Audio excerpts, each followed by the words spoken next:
হে মানুষ সম্প্রদায়, তোমরা তোমাদের সেই প্রতিপালকের উপাসনা করো, যিনি তোমাদেরকে এবং তোমাদের পূর্ববর্তীগণকে সৃষ্টি করেছে, যাতে তোমরা পরহেজগার হতে পারো।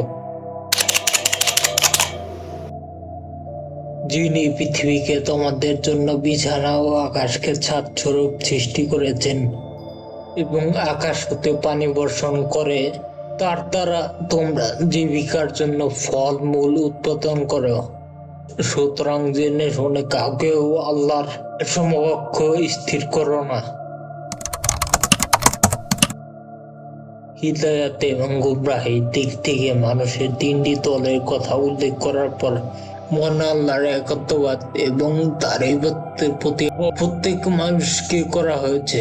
বলা হচ্ছে, যখন তোমাদের ও সারা বিশ্ব জাহানের স্রষ্টা আল্লাহ, তোমাদের সমস্ত প্রয়োজনের ব্যবস্থাপক তিনি, তখন তোমরা তাকে বাদ দিয়ে অন্যের ইবাদত কেন করো?